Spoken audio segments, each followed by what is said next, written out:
من تشکر میکنم از برادر عزیزمون ابو یونس. واقعا مسئله مهم رو اشاره کردن. یعنی اگر این وقتشون رو این آخوندها به جای اینکه بیان در راستای عداوت و دشمنی با ابوبکر و عمر و عثمان و اصحاب پیامبر صلی الله علیه و سلم طرف میکنن، اگر بیان و در مورد قرآن، در مورد اسلام، در مورد فضائل این دین مبین صحبت بکنن، اما اینا همیشه هدفشون سیانمایی است تا بیان این دامن پاک و سفید اصحاب پیامبر رو لکه‌دار بکنن یا تهمت به اونها بزنن.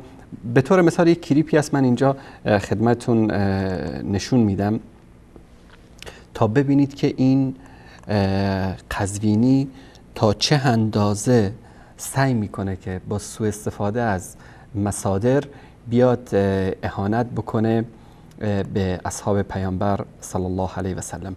دوستان عزیز این کلیپ رو نشون بدن. خب میگه آقا وقتی که آقای ابوبکر آمد به خلافت رسید، برگشت گفت فانی قد ولیت علیکم، من ولی امر شما شدم. همون تعبیر که پیغمبر گفت ولیت علیکم علی ابن ابی طالب، من کنت ولیه فعلی ولیه، علی ولی کل مؤمن بعدی. خب آقای ابوبکر هم همین کلمه رو به کار برده دیگه، بیش از این که به کار نبرده. و لست بخیرکم، من ولی امر شما شدم و خوب شما نیستم، بهترین شما نیستم. من خود ایشون اعتراف میکنه یا راسته یا دروغه. نستجیر بالله، اگر بگه دروغه خب ابوبکر زیر سوال میبرید، اگر راست خودش هم اعتراف دارد. ولستو بخیرکم دیگه در اینجا بحث تواضع و غیره اینا مطرح نیست. شما بیاد این آقایشون تواضع فرمودن، خب این کاملا واضح و روشن. بله دوستان دیدید که با سوء استفاده از این مطلب که در کتب اهل سنت اومده ولیت علیکم ولستو بخیرکم، این از تربیت یافتگان مکتب پیامبر بودن. تواضع و فروتنی، ایمان، تقوا، پرهیزگاری را از پیامبر آموخته بودن. ایشون میاد و از باب تواضع و فروتنی بر روی منبر این حرفو میزنه و در این شک نیست که همه صحابه و همه اکثریت مسلمانان جان بر این عقیده هستند که افضل امت بعد از پیامبر صلی الله علیه و سلم ابوبکر صدیق است. میگه در اینجا یا ابوبکر راست گفته یا دروغ گفته. ببینید با چه زیرکی میخواد بیاد اینجا ایجاد شک بکنه در ذهن بیننده و توهین بکنه به صحابه. اگر راست گفته پس اهلیت خلافت رو نداشته، اگر دروغ گفته پس ابوبکر علیه السلام دروغگو است. همین هدف این آخوند اینه. بعد میگه نگیدم حالا بحث تواضع و مواضع نیست در اینجا. ما هیچ جای دیگه نمیریم، میریم مستقیما سراغ نهج البلاغه. دوستان نشون بدن این نهج البلاغه رو. این کتاب نهج البلاغه است، چاپش هم چاپ ایرانه، آقای دشتی هم ترجمه کرده. در اینجا در کلام 92 سیدنا علی میگه که دعونی والتمسوا غیری، مرا بگذارید و دیگری را بگیرید. در آخر چی میگه؟ طولانیه، من فقط همین قسمتی که مورد محل شاهد است. میگه و انا لکم وزیرا خیر لکم منی امیرا، این که من وزیر شما باشم بهتر از این است که امیر شما باشم. اگر ما بخوایم مثل علی، مثل قزوینی در مورد سیدنا علی رضی الله تعالی عنه علیه بالله فکر بکنیم، خب باید بگیم اینجا یا علی دروغ گفته یا راست گفته علیه بالله.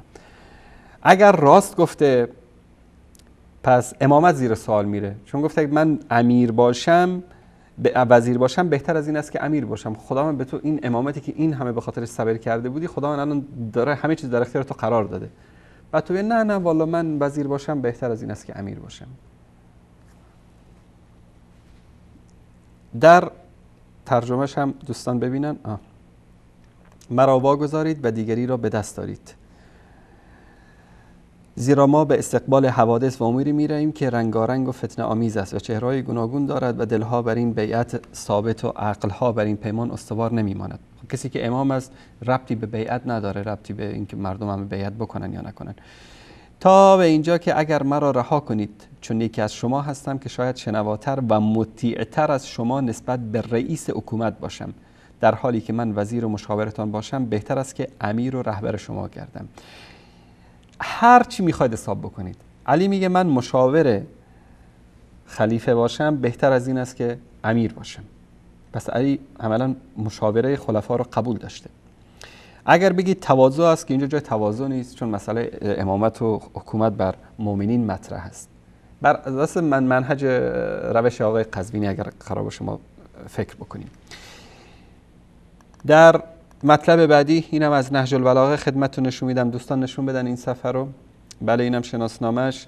در اینجا میگه در روایت خطبه 33 والله لهی احب الی من امرتکم الا ان اقیم حقا او ادفع باطلا.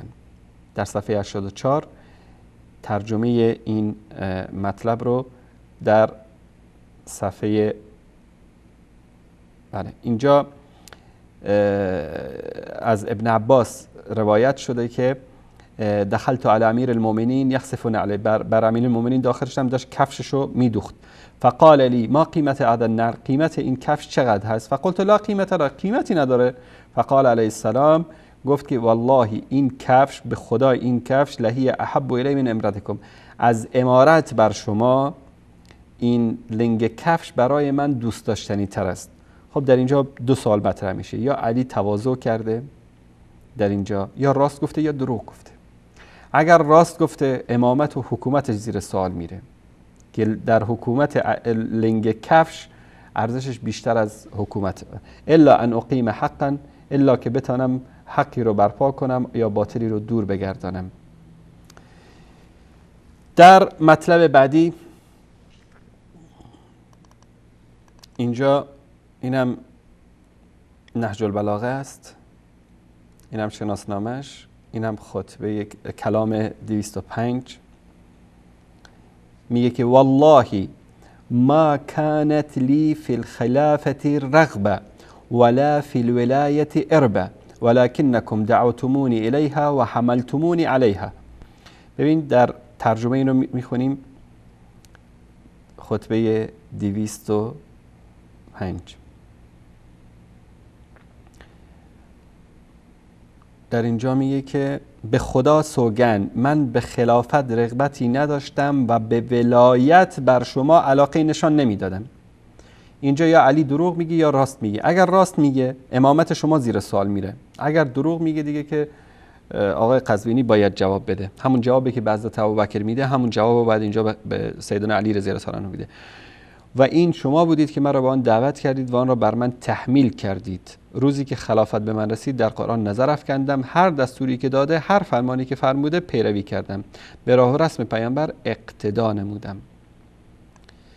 ببینید این خطبه 205 است.